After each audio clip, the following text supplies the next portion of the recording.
ما عندي نوع مثلا في زي الدخل زي دبر الجريج وما برباديتي كان موندي ولا جاتو قولي أكما تاخياتي مايكي لين أرجيني يولمتي تيستاري جلاتيس سانيوان كانوا قل بافتي إرادو بتو نركني دو أحما سلا مدرسة ما تبي تبغى مكاناتي ميونا سورة عربان قبل سنة كتو كني بوسا mana kana alaban adabit tamati si berarti si justu ko jolle wala ko bay si berarti kailan jolle hindi sani amma rito junna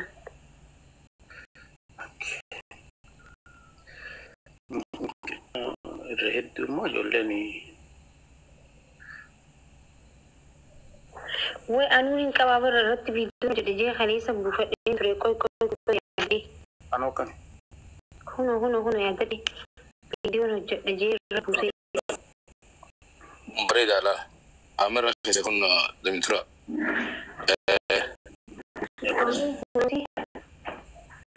خلي خدمي توم لدنا فكر العالمي كنتي أوبليتي تيجي تنا جايز حالها ما نجي فهمتي كنو فوتو خافت داون تكيسنو دمين ترى وصو إبستيمي وانجرو obboleti teenya sani nama oromo kana bakkum hundattu naannoo university sanitti nama jabaa turte nama warra isaa ummanni oromoodhaa geggeesse kani bara torba dura deeme sanillee warra hangafa keessaa isiidha ijoolleen ammallee ganda abdii buruu ganda jedhamu jira ganda abdii buruu sanitti gandi suni ijoolleen oromoodhaa tani ichi qabamte sababa malee mana hidhaatti amata 25 faa ama 30 faa abbaa fi ilma 3 faa waliin hidhanii akkasuma jiranii ganduma sanitti deebi'anii ganda lafa tanarraa ka'aa janiin lafti kun keenya lafa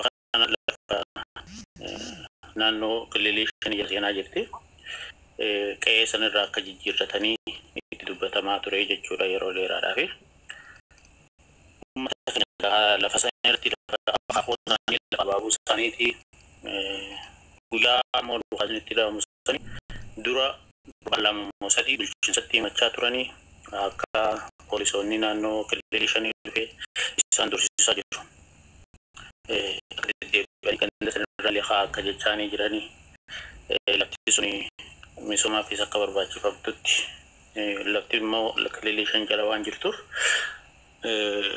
namni lammii biraa ta'e achirratti haqummaa qabaatee jiraachuu danda'u jedhaniitiiti itti deddeebi'anii turanii bulchiinsa dirreedhaa deddeebi'anii himachaa turanii gaafa kana immoo isiin akkuma abbaa siitii fi maatii sii ilaaluuchi dhayitetti eeggatanii dhaawanii jechuudha. Rasaasa sadiin dhaawan sadeenu mataa keessa dha'e rasaasa sadiin isii dhaawanii rasaasni sadeenu mataa keessa dha'e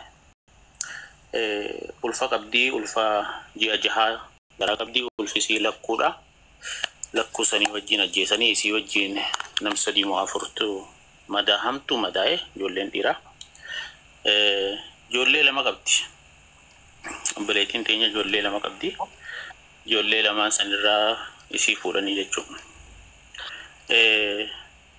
Oromtitti jabduudha turtees nama Oromoo tana dirree dhawaa keessatti ijoollee fagoo dhuftee qubatu.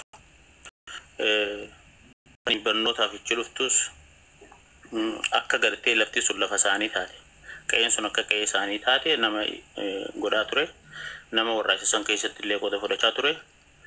Lafana fudhachuu barbaadan ganda abdii biroo sanii egaa magaalaa jaldeessaallee labsatanii booda ganda amma waan dhiyoo tana labsan sanii fi isiin waan san keessatti marmarsaa jedhanii maqaallee jijjiirratanii amma har'a kaleehuu hogganoonni achi jiru ganda san dabalatee direedhaan dabalatee akka gartee naannoo kililii shanii jalatti citaate biyyaanii Oromoo akkasii ture. Ji'oo teenya tana akkasitti jeesanii kun siyaasaa simiti. Lubbuun namaatii fi lubbuun lafaa dubbiin lafaatii fi dubbiin lafeedhaa siyaasaa ta'uu hin dandeessu. Waan namni hundi iyyuu qabu jechuudha. Addatti immoo dubartoonni wabiin akka hin jirre qe'ee teenya san keessa. Deddeebi'amee yeroo adda addaatti gartee hamtuun akkana deddeebi'amee talaafamaa jira. Namni kun akkas ajjeefamaa jira. Yeroo muraasa takka isii dura obboleessa keenya abbaa ilmaan sadii mokkana nama Muraad jedhamu magaaluma san keessatti ajjeesanii namni sun isaa qadhabee ajjeesuu qofaa miti foon isaallee jajjaranii turanii jechuudha. Ganduma san keessatti. Kanaaf dirqama mirga dhala namaatiif lubbuu keessaniif maqaa keessaniif waan falmachuu qabnu jechuu barbaadeetiif bileetii. Dubbiin bakka kana dubbii hamtuudhaatu bakka dirreedhaa irra deemu jira. Lafti sun lafa teenyaadha. Falmaa lafaatiitu qe'ee san irra ture. Nasiyaan Oromoodhaaf duuti. Oromoo ta'uu siif ajjeesanii. Isii qofaa miti ganda sanillee qe'ee sanillee gubanii osuma humni adda achi jiru poolisiin waraanni federaallee achi jiru beeyladaallee gayyaasanii kaan qalatanii kaan guratanii deemanii re'eeleef waan akkanaa qabanii waan akka re'eetiif hoolaadhaatiif kanallee ni qabanii beeyladoota adda addaas ni qabanii ganda sanii ichumatti fudhatanii nyaatanii deemanii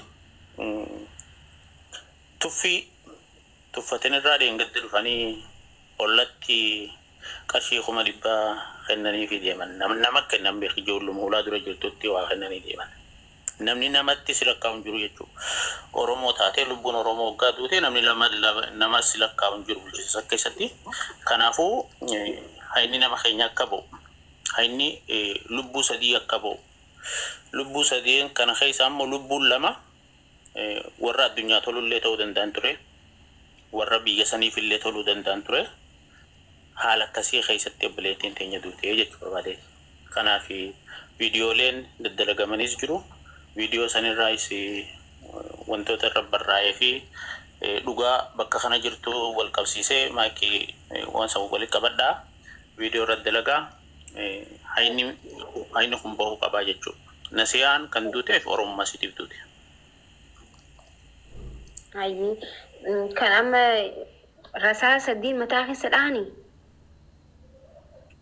Rasaa sadiin akka waan amma fakkeenyaaf yoo yaa'iin kaate haa rasaasni nama dhukaasan tokko nama numa dhaame ummata ganda keessa dhufanii ganda qubatee jiru ganda nagaa keessa dhufanii rasaasa banan humna addaa dhufee rasaasa banan humna addaa waggaa dhuftee rasaasa banan suni isii dura dhawanii yuula moggaa taa'anii jirti moggaa bakka lollitti rasaasni dura jiru ka'ee fi bakka isiin jirtu isii nama gammatee isii eeggachuu jira jechuudha.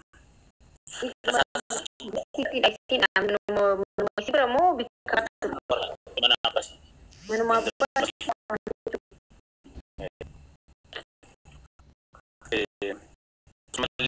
Ini hatilin, abalin, namni turelleen ammallee hidhati deebifamee waan jiru jira dubbii mirkaneeffannoo malee jennee isaa callisnee kaleef kana kanarra jira. Kana Oromoon akka dhaga'u Oromoon akkuma gartee daangaa Jabuutii irraa Finfinneetti falmannu daangaa Sudaan irraa Finfinneetti falmannu dirreedhaa keessattis akkasumatti falmachuu danda'uun nurra jira jechuu barbaadeeti. Saasa sadii deebisanii suuraalee akkam suukannooytu kan isin warri dubartii fayyoo argitanii hedduu gadditu suuraa mana himaa gaggeessanii booda haafamte wallahi waan hedduu nama gaddisiisa. Jiraachummaan keenya waan hedduu nama sodaa qabnu jechuudha. Oromoo taatee garsaan keessatti deemuun amma tana afaan qabsoo jedhanii haati Oromoodhaa ganda san keessa achi deemtee ajjeta 3-4 ganda akkatti qaxxaamurtee yoonii fi waa fudhachuu dhayte bishaan waraabbachuu dhayte dargaggeessa Somaaleedhaa tumeeti boochisee mana galchuu jira yeroo ammaa يوم عاصم حالا كان أدري دعوة مؤذن فتي اللي ولا نكى أنا ردي مري في حالا كميتي فالمنا خجورتي سي ولكن بني بكجورو جرا بس أنا اللي قال كيف